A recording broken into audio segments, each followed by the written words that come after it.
Inson uchun eng qimmat narsa nima? Kimdir oila deydi, kimdir farzand, kimdir vatan deydi. Lekin shularning barchasi uchun bitta shart bor. Sog'liq. Agar tibbiyotni odamlarga ishontirib olsak, tibbiyot xodimlari xalqimizga munosib xizmat qila olsa, ana shu nur ustiga nur bo'ladi. Albatta, mana bu yerda juda ko'p tibbiyot xodimlarini ko'ryapman. Albatta, men nomlaringni aytib, men hammalaringga turg'izib, ta'zim qilishga tayyorman. Nimaga desangiz, har bitta bolani, odamni, har bitta insonning hayotini saqlab qolish hech qaysi boylik bilan, hech qaysi mezon bilan teng bo'lmaydi.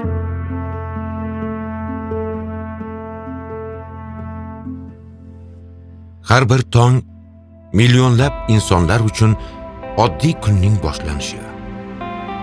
Ammo kim uchundir bu tong hayot bilan o'lim o'rtasidagi chegaradir.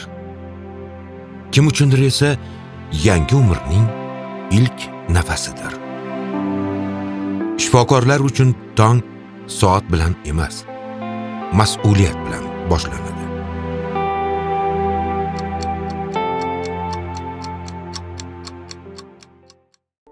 So'nggi 10 yilda O'zbekiston tibbiyotida boshlangan islohotlar ana shu mas'uliyatni yanada mustahkamlashga qaratildi. Yangi klinikalar qurildi. Zamonaviy texnologiyalar kirib keldi. Mutaxassislar tayyorlandi. Ammo bu o'zgarishlarning haqiqiy mazmuni binolarda emas. U insonning hayoti, umidi va ertangi kunga bo'lgan ishonchida namoyon bo'ladi.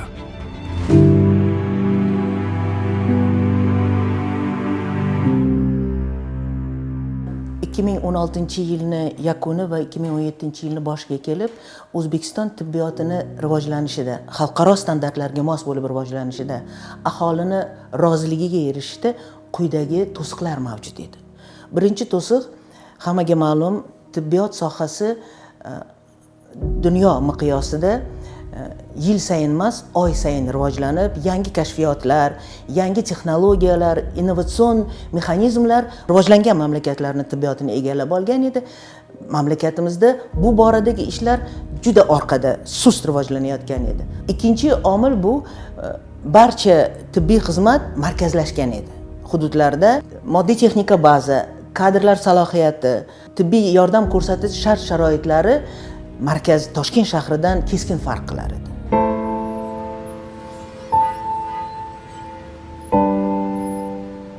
Yigirma yilcha bo'lib qoldi shu mahallada yashaganimizga. Oldingi yillari bu poliklinikamiz juda ham chatoq ahvolda edi. Remontsiz, ichlari juda ham eskicha tashlandiq bo'lib ketgan edi. Odam kelsa ham kelmas edi. Kelsa qiynalardi, hitlar bor. Doktorlar ham kam edi bu yerda. Hech qanaqa apparatura yo'q. Bu yerda ko'p doktorlar ishlagisi kelmay ketib qolardi. 85-yildan beri hali hech biron martaba bunaqa kapital remontga tushmagan edi. Tibbiy jihozlar, tibbiy asbob uskunalar, laboratoriyamiz, fizioterapiya xonalarimiz, o'zimizning shifokorlar qabul qiladigan xonalarimiz ancha eskirgan, romlar, qishda sovuq, yozda issiq shunaqa sharoitlarda ishlab kelayotgan edik. Prezidentimizning tashabbuslari bilan hozirgi kunda tibbiyot sohasida bo'layotgan islohotlar natijasida poliklinikamiz 2024-yilda qayta rekonstruksiya qilindi. Biz 25-yildan beri shu poliklinikada ishlayapmiz. Poliklinika remontdan keyin chiqib chiroyli bo'lib, hamma kelgisi keladi. Bizani ham yaxshi kutib olishadiki, doktorlarning ham meditsinalik kayfiyati yaxshi. Birinchi o'rinda sog'liqni saqlash tizimida katta raqamlashtirish platformasi tashkillashtirildi. Raqamlashtirish tizimiga biz aholimizni to'liq kiritib oldik. Buning natijasida hozir aholimiz birinchi marta kelganda biz ularni ro'yxatga kirgizamiz. Ikkinchi marta kelishganda ularni Face ID orqali apparatlarimiz bor, ularni yuzlarini aniqlash orqali biz ularni kimligini, familiyasi, o'sha yashash joylari, hamma narsasi bizning elektron tizimimizga kelib chiqadi. Yana bu tizimni shunaqa bir aholiga yaxshi tomoni bo'ldiki, bu bemorlar bemalol uydan o'tirib onlayn tizim orqali o'zlarini navbatga qo'yisha olishadi. Yana bu narsa poliklinikani o'zida ham yo'lga qo'yilgan. Kiraverishimizda infokiosklar bor. Bu yoshlar juda ham bundan yaxshi foydalanishyapti. Yosh katta aholimiz uchun mobil qizlarimiz o'tirishadi kompyuterda. Oldingi registraturani oldingi to'polonlar, aholining orasidagi norozichiliklar, bu narsalar hozir umuman yo'q. Ertalab registraturani oldida navbat bilan hamma juda ham tizimli ish yo'lga qo'yilgan. Alo, assalomu alaykum. Tez yordamni eshitaman. Tez yordamda vaqt daqiqalar bilan emas, yurak urishlari bilan o'lchanadi. Masalan, tez tibbiy yordam xizmati bir 10 yil oldin bir achinarli holatda bo'lgan. Dorilar yetishmasdi, yoqilg'i moylash mahsulotlari tanqis bo'lgan. Chaqiruvlarga borganda yo dorimiz bo'lmasdi yoki mutaxassislarimiz malakasi yetishmasdi, imkoniyat bo'lmasdi deb borishgan. Endi shu holatlarda nima qilardi shifokorlarimiz? Borib o'zi dorixonadan kerakli asosiy dori vositalarini sotib olib, keyin yo borib o'zidan berardi yoki sotishga majbur bo'lardi. Hududlarda bu holatlar juda ko'p edi. Yana bitta narsa bo'lardi, tizimda, ya'ni sog'liqni saqlash tizimida tez tibbiy yordam xizmati xuddi ruschasiga aytganda shtrafnoy batalyon. Ya'ni katta qanaqadir mutaxassislar, shifokorlar o'zini shu faoliyat davomida qanaqadir bir xato qilsa, uni tez tibbiy yordamga tushirib yuborishardi. Bu yerda borib ishlab kelgan. Bu jarima sifatida nima qilinardi? Endi shunaqa ham holatlar bo'lardi. Chaqiruvga borganda fuqarolarimiz noto'g'ri qabul qilib, shifokorlarimiz urardi, bir so'kardi, bir qanaqadir shaxsiyatga tegadigan gaplar bo'lardi. Tez yordam brigadalari 2017-yil 1648 ta, 2025-yil 2865 ta. Bitta chaqiruv uchun dori-darmonga ajratilgan mablag' 2017-yil 750 so'm, 2025-yil 11800 so'm.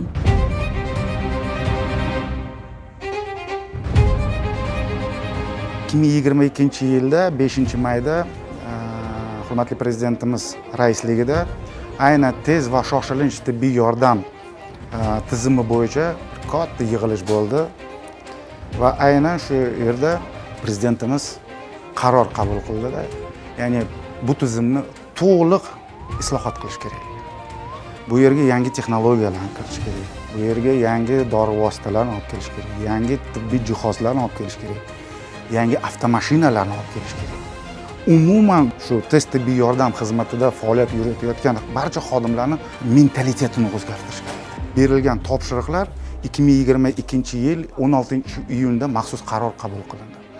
Va u yerda shu islohotlarni qay tartibda, qanaqa usulda amalga oshirilishining barchasi ko'rsatib berilgan. Qoraqalpog'iston filiali 2002-yil ochilgan bo'lib, o'sha vaqtgacha terapevtik bo'limi 2020-yil operatsiya remont bo'ldi. Xirurgiya korpusi bu 2024-yil avgust oyida prezidentimiz kelib, sovg'a retinde Qoraqalpog'iston Nukus markazida kelib, 130 koykalik markazimizni ochib berdi.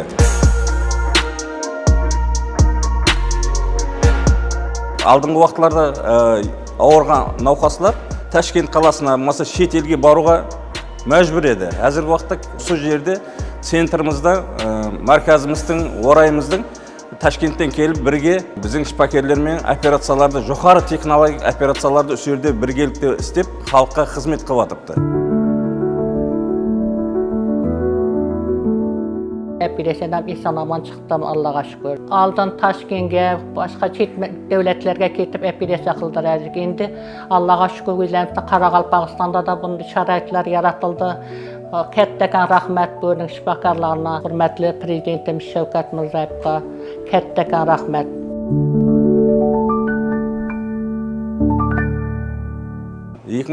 Yıl prezidentimiz kelgan vaqtda bizlarga және де shu yerda ne qilib bering, ne istep bereyim dedi. Söyleyip Qaraqalpaqqa men dedi akademiya açıp beremen dedi. 1,5 yılın içinde уже akademiya qurib berdi prezidentimiz. Soğan үлкен rahmet aytamiz. Onday жетіскерлік даже керек болsa басқа vilayatlarda басқа жоқ деп ойлаймын мен.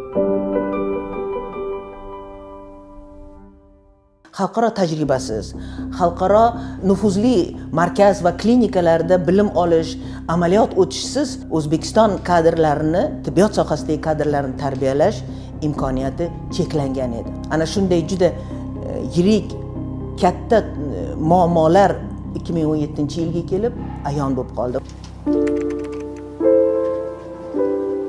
Yurak inson tanasidagi a'zo xolos emas. U farzand mehrini, ona duosini, orzu va rejalarni ham olib yuradi. Shuning uchun har bir saqlab qolingan yurak urishi yana bir oilaning baxti demakdir. U yoqqa davolandi, bu yoqqa davolandi. Hech ilojim bo'lmagandan keyin bir amakimni mazasi bo'lmadi-da, shu kishi bizga shu qarshi kardiologiya bansasini yo'llanmasini berdi. Mana shu yerda shunday doktorlar bor. Shu kishiga borib uchrashinglar, ko'ringlar. Bordik, ko'rindik. Keyin doktorlarga rahmat. Tekshirib, analizlar qildi-da, shu operatsiya qilish kerak, ta'mir qo'yish kerak yurakka deb bizga maslahat berdi. O'tgan yili shu 12-chislasida shu o'yinning operatsiyaga kirdim men. 1 yildan beri Xudoga shukr mazam yaxshi. Doktorlarga rahmat, prezidentimizga ham ko'pdan ko'p rahmat shunday sharoitlar qilib qo'yganligi uchun. Shu davrgacha 2018-yilda albatta butun respublikamiz bo'ylab bizda Qashqadaryo viloyatidagi ham u yurakka stent qo'yish deymizmi, ochiq usuldagi deymizmi, yopiq usuldagi jarrohlik amaliyotlarini yoki respublikaga yoki boshqa hududlariga aksariyat bemorlar chet davlatiga borib bu mana shu kardiolog tibbiy xizmatni olishga majbur bo'lishardi. Chunki bu viloyatda unaqa rivojlanmagandi. Hurmatli prezidentimiz tomonidan shunaqa uzoqda o'ylangan bu tizimli reja bo'ldi. Bu narsa ochilishi, unda mana shu ochilgan 2018-yil ochilganda mana hech bir yoshirish sir emas. Shu amaliyotni amalga oshiradigan mahalliy kadrlarimiz yo'q edi. O'zimizda bir shifokorlar o'rtasida ham bir savol paydo bo'lgan. Bu qanaqa davom etadi? Tibbiyot sohasida faoliyat yuritadigan shifokorlar, olimlar o'zaro muloqotga doimo chanqoq. Chunki tibbiyotdagi ilm va jarayonlar juda tez rivojlanadi. Kasalliklarni davolash, diagnostikasidagi o'zgarishlar juda tez. Agar biz 1 yil oldin qaysidir bir protokol bilan davolaydigan bo'lsak, 1 yildan keyin u protokol keskin o'zgarishi mumkin. Ana shu tufayli yoshlarimizni, ayniqsa yosh shifokorlarni o'qish, bilim olish, tajriba ortish imkoniyati uchun katta mablag'lar ajratildi. Fondlar ajratildi va biz chet elda bemalol o'zimizni yosh mutaxassislarni, iqtidorli mutaxassislarni malaka oshirishga, kasbga ega bo'lishga imkoniyat yaratdik. Qashqadaryo viloyati Shahrisabz shahrida tug'ilganman. Moskva shahrida Bakulov nomidagi yurak qon tomir markazida o'qiganman. Endi o'sha vaqtda albatta savollar bo'lgan, ikkilanishlar bo'lgan. O'zbekistonga qaytsak, qayerda ishlaymiz? Karyeramiz nima bo'ladi? degan savollar bo'lardi. 2019-yil hurmatli prezidentimizning tashabbusi bilan respublika ixtisoslashtirilgan kardiologiya markazining Qarshi filiali tashkil etildi. Bu markaz biz uchun, yosh mutaxassislar uchun katta imkoniyat bo'ldi. Faoliyatimiz boshida albatta inson kechmadi. Bizga jahon tajribasidan ortda qolmaslik vazifasi yuklatildi va ushbu vazifaga bajarishda davlatimiz tomonidan yaratilgan imkoniyatlardan unumli foydalanib, xorijiy davlatlarning yetakchi markazlarida, kardiojarrohlik markazlarida malaka oshirish imkoniyati bo'ldi va biz u markazlarda malaka oshirib keldik. Va bundan tashqari markazimizda chet ellik yetuk mutaxassislar bilan birgalikda murakkab turdagi ochiq operatsiyalarni, ya'ni master class operatsiyalarni birgalikda bajardik.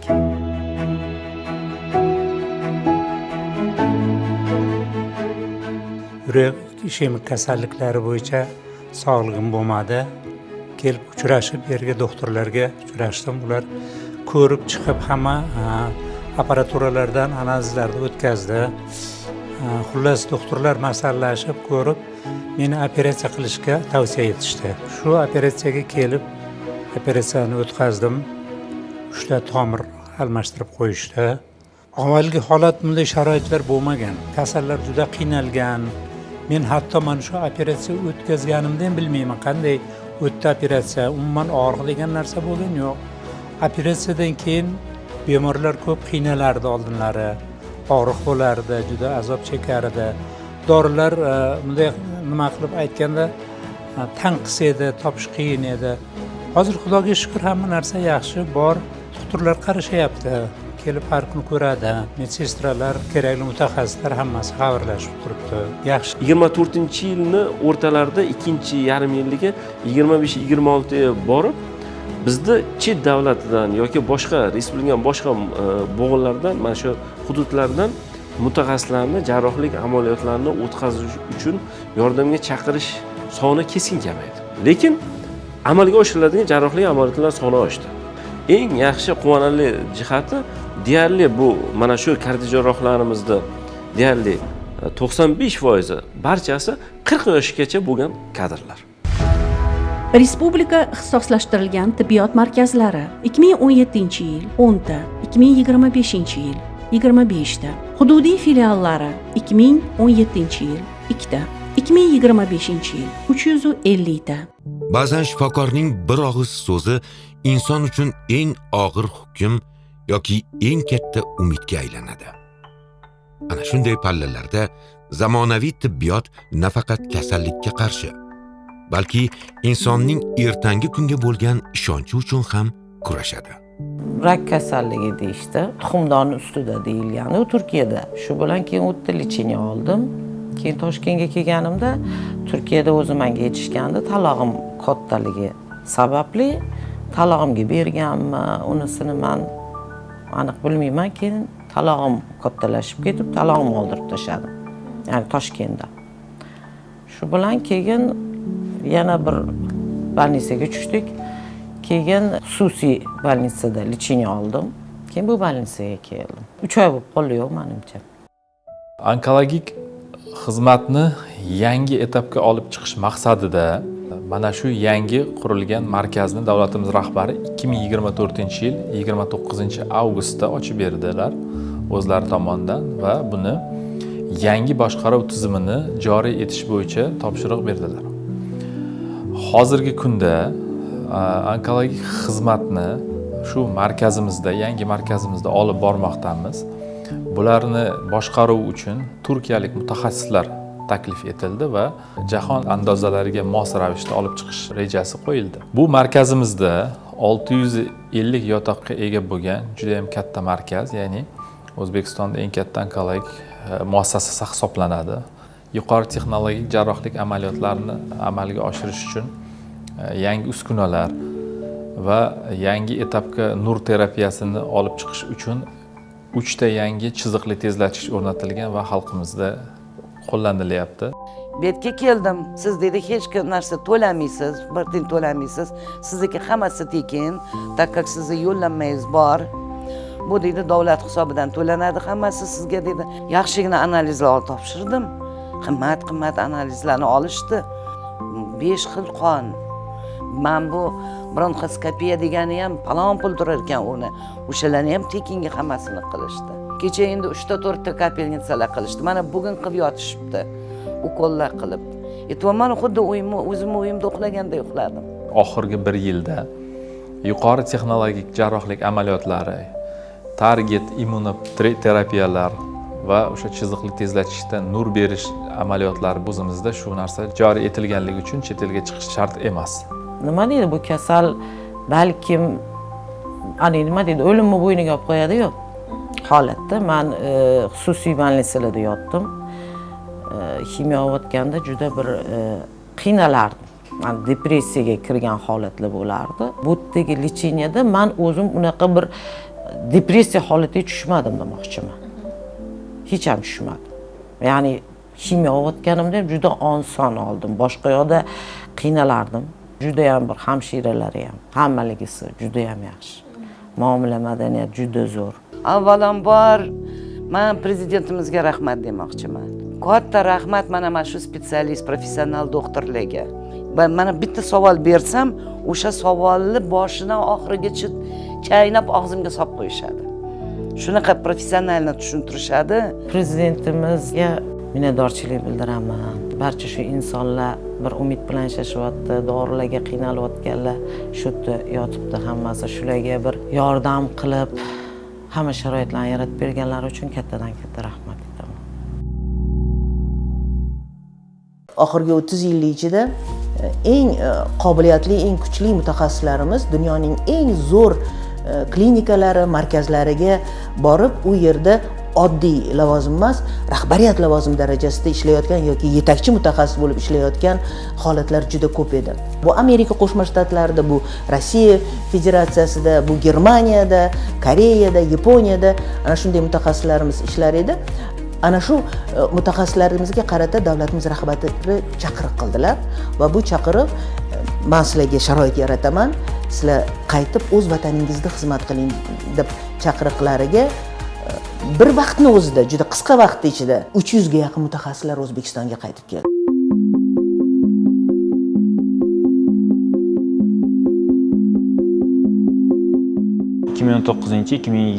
yillarda Rossiyani Moskva shahridagi Bakulov nomida yurak qon tomir jarrohligi ilmiy tekshirish institutida ordinaturani tamomlab, u yerda malaka oshirganmiz va 1 yil davomida ishlab faoliyat yuritganmiz. Keyin kelganimda Samarqand kardiologiya markazida ishlaganman 24-yilgacha. 24-yildan to mana shu kungacha Milliy tibbiyot markazida aritmologiya bo'limida ishlab kelyapman. Aritmologiya o'zi bu meditsinada, umuman kardiologiya sohasida bir tor va yangi yo'nalish hisoblanadi. Dunyoda ham bu yangi yo'nalish. Ya'ni u aynan shu yurak ritmi buzilishlarini ham medikamentoz davolash yoki bo'lmasam jarrohlik yo'li bilan davolash usuli hisoblanadi. O'zbekistonga 2015-yil kirib kelgan va mutaxassis o'sha 20-21-yillargacha juda kam bo'lgan.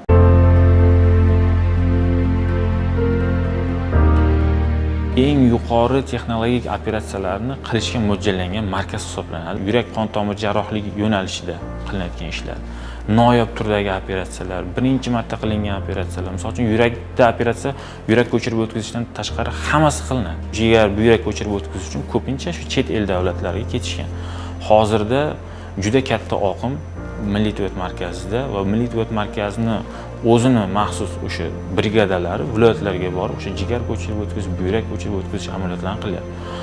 Yana bundan tashqari neyroxirurgiya, travmatologiya, chet eldan ko'p mutaxassislar jalb etilganligi, ular bu yerga kelib mahalliy mutaxassislarni malakasini oshirdi, qancha maktab shakllandi. Ya'ni o'sha tibbiyot sohasidagi bir necha yo'nalishdagi maktablarning bir asosi bo'lib qolyapti bu yer.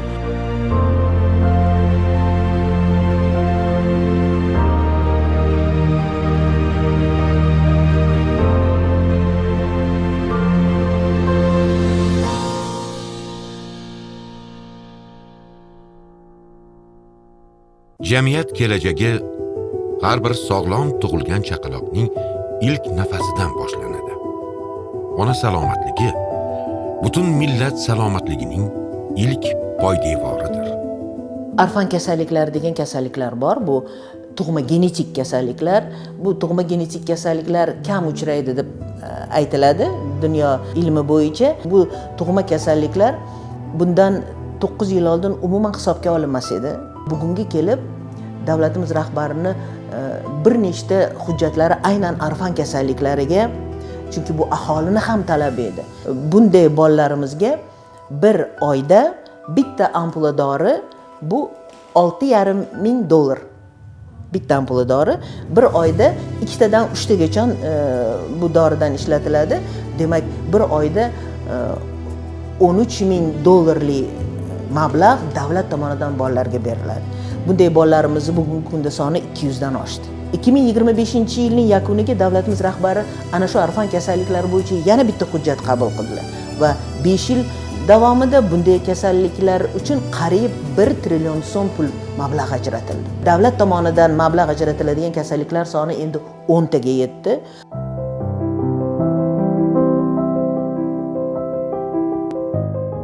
Davlatimiz rahbari 2017-yilda imzolagan muhim qarorlari bilan 200 ta hududga, bugungi kunda 209 ta tuman shaharlarda tug'ma nogironlikni diagnostika qiladigan juda eng zamonaviy skaner, ultratovush asbob uskunalar bilan ta'minlandi va ayollarni avval biz 40% qamrab olgan bo'lsak, homilador ayollarimizni bugungi kunda 95% ayollarimizni ana shu muhim tekshiruv bilan qamrab olayapmiz va har yili 3000 dan ziyod holatda biz faqat sog'lom bola tug'ilish imkoniyatiga ega bo'layapmiz.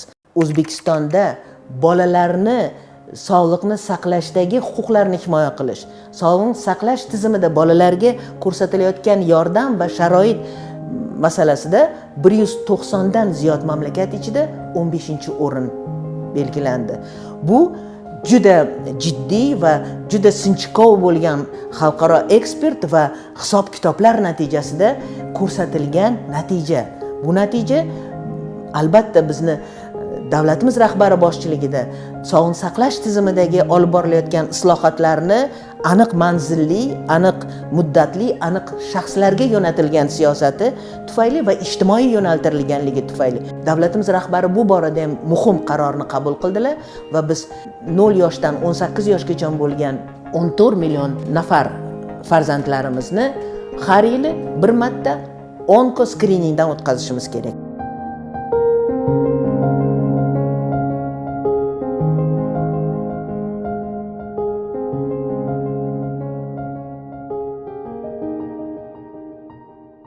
Sog'liqni saqlash shifokor qabulidan boshlanmaydi. U laboratoriyadagi ilmiy izlanish, yangi texnologiya va mahalliy ishlab chiqarishdan ham boshlanadi. 10 yil avval agar farmatsevtika sohasiga qaraydigan bo'lsak, O'zbekistonda ishlab chiqaruvchilar mavjud edi, lekin sifatli dori ishlab chiqaradimi degan savolga javob topish qiyin edi. Sababi bizda xalqaro standartlar O'zbekistonda joriy etilmagandi. Ishlab chiqaruvchilarda GMP sertifikat degan tushuncha bor. O'sha bu degani good manufacturing practice deyiladi. Barcha rivojlangan davlatlarda shu sertifikat joriy etiladi. Dori vositalari bu inson sog'lig'iga to'g'ridan-to'g'ri ta'sir etuvchi vosita bo'lgani uchun u yerda sifat eng muhim narsa hisoblanadi va undan keyin narx hisoblanadi. Shu ishlab chiqarishimiz 25 yil davomida, aytaylik 90-yillardan keyin ham yaxshi rivojlana olmadi. Sababi o'sha aytgandek sifatga e'tibor berilmagandan keyin xalqimiz ham o'zimizda ishlab chiqargan dori vositasining sifatiga ishonmayapti. Hurmatli prezidentimiz xalqaro standartlarni, xalqaro sifatni kirgizish mavzusini ko'targanlarda farmatsevtika sohasi ham ko'tarilgandi va 2019 yil 1-marotaba shu GMP sertifikatni joriy etish bo'yicha topshiriqlar bo'ldi. Yana bitta muhim narsani sanab o'tish kerak. 2024 yil 1-yanvardan boshlab mana shu umuman farmatsevtika sohasiga GMP sertifikatlarini majburiy shaklda amalga oshirdik va 80 ga yaqin korxonalarni yopishga to'g'ri keldi. Farmatsevtika ishlab chiqarish hajmi 2017 yil 1 trillion 400 million so'm, 2025 yil 6 trillion 300 million so'm. Eksport hajmi 2017 yil 6 million 300 ming dollar, 2025 yil 250 million dollar. Hurmatli prezidentimiz farmatsevtika gapirganlarida bu meni armonim edi deb gapiradilar. Farmatsevtika sanoatini rivojlantirishga harakat qildik, lekin rivojlanmadi deb aytganlar. Mana shu biofarmatsevtikani tashkil qilish bu bir xab juda ham katta turtki beradi farmatsevtika sanoatining rivojlanishiga. Chunki bu yerda to'liq ekosistema. Bu takrorlanmas loyiha hisoblanadi. Boshqa davlatlarga ham borib klasterlarda juda ham ko'pini ko'rishingiz mumkin. Farmatsevtika klaster boshqa davlatlarda bu asosan ishlab chiqaruvchi korxonalarni bitta joyda joylashib ishlab chiqarishiga aytiladi. Bizda hurmatli prezidentimiz tashabbuslari bilan nafaqat ishlab chiqarish, ta'lim olish, ya'ni xalqaro universitet, ilmiy tadqiqot instituti bor bizda. Bu Milliy biofarmatsevtika xalqaro ilmiy tadqiqot instituti. Keyin bizda regulator, ya'ni Farm komitet deymiz. Bu ham shu yerda joylashgan. Farm agentlik, Farm servis, klinik tadqiqot markazi, Vivarium, genomika markazi hammasi shu yerda texnoparkda joylashgan va shu bilan birgalikda ishlab chiqarish, logistika markazlari va katta-katta omborxonalar tashkil qilingan. Bu hammasi integratsiya bo'lgandan keyin korxonalar regulatorga yaqin bo'lsa, muammolarni to'g'ridan-to'g'ri aytishi mumkin va ularning orasidagi muammoni tezda hal qilsa bo'ladi. Shuning uchun hurmatli prezidentimiz hammasini bir joyda jipslaylik va ularning orasidagi integratsiya jarayonlarini tezlashtiradi deganlar. Buni haqiqatan natijasini ko'rishingiz mumkin. O'sha 18 ta xorijiy kompaniyani investitsiya kirityapti. Bu aynan mana shunaqa xususiyatlarni yoqtirishgan. Chunki bunaqangi klaster hech qayerda ko'rishmagan.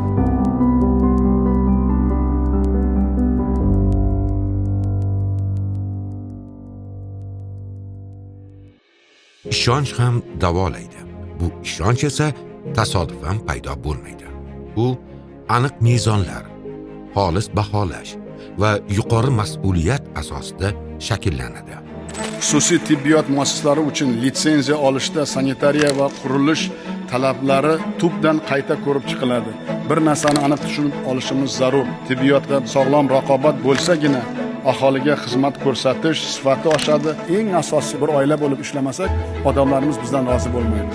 Bizni tashkilot 2023-yil 20-iyun kuni 197-sonli prezident qaroriga asosan tashkil etilgan. So'nggi yillar prezidentimiz Shavkat Miromonovich Mirziyoyev tomonidan qilinayotgan islohotlarda amalga oshirishda boshqaruv tizimiga katta e'tibor berilmoqda. Chunki bungacha mana masalan tibbiyot tashkilotlarini boshqarishda masalan xususiy sektorda ancha qiyinchiliklar yuzaga kelgan edi. Islohotlarni amalga oshirish uchun imkoniyatlar kamroq edi. Shu hozir imkoniyatlarni kengaytirish, tadbirkorlarga yordam berish maqsadida bizning markaz tashkil qilindi. Xususiy klinikalar soni 2017-yil 3,5 mingta, 2025-yil 9 mingta. Xususiy sektor ulushi 2017-yil 10%, 2025-yil 30%. Ixtisoslashtirilgan tibbiy xizmat turlari 2017-yil 50 ta, 2025-yil 126 ta. Murakkab yuqori texnologiyali tekshiruvlar, jarrohlik muolajalari xususiy sektorda qilinyapti. Hozir mana shu texnologiyalar kirib kelishi bilan yo'nalishlar soni 300 tagacha yetdi. Ya'ni 64 ta qo'shimcha yo'nalishlar yo'lga qo'yildi. Bu deganiki, bizning aholiga xizmat ko'rsatish kengaymoqda. Mana chet ellik bemorlar ham bizga kelib davolanishni boshlashdi. Bu degani bizda tibbiy xizmatlarning eksporti yo'lga qo'yilmoqda.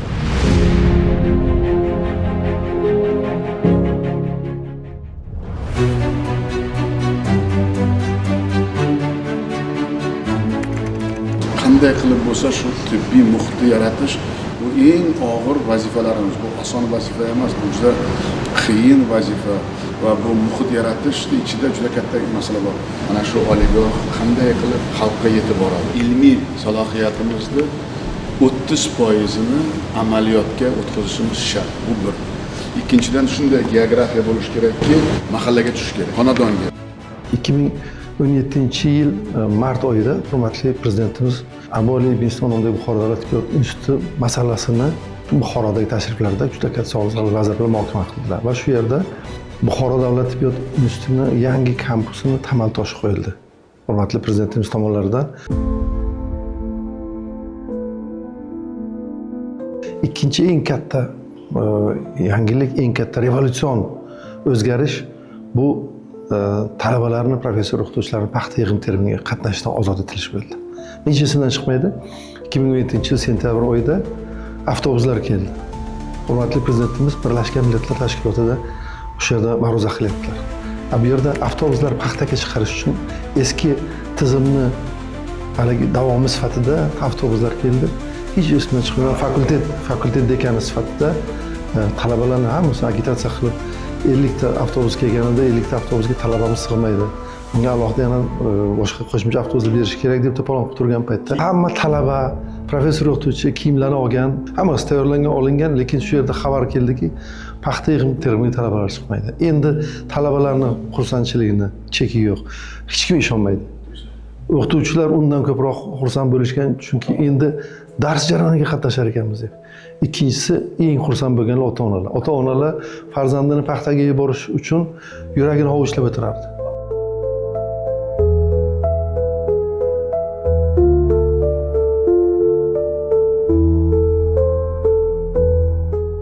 Hurmatli prezidentimiz tashriflarida biz xalq tabobati bo'yicha qilinayotgan ishlarimizni ko'rsatganimizdan keyin xalqimizni mana kimyoviy preparatlar bilan zaharlayapmiz. Shunga Ibn Sino ta'limoti bilan Koreya xalq tabobatini birlashtirib shu yerda bir yangilik yaratish masalasi qo'yildi. Menga alohida topshiriq berdilarki, butun jamoang bilan bu bo'yicha ishlashing kerak.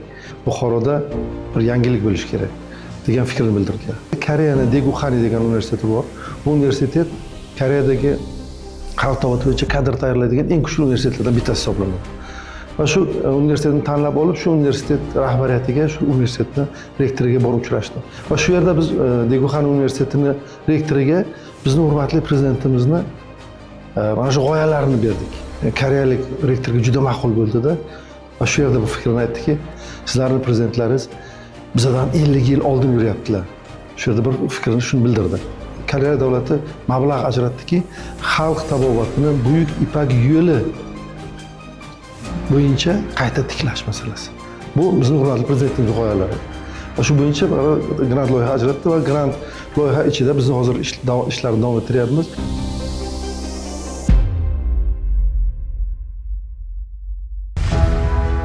Aholining o'rtacha umr ko'rish davomiyligi 2017-yil 73,8 yosh, 2025-yil 75,1 yosh. Tibbiyotning eng katta yutug'i statistikada emas. U davom etayotgan hayotda, sog'aygan bemorning tabassumida, ona bag'riga qaytgan farzandda, farzandi bag'riga qaytgan ota-onada aks etadi.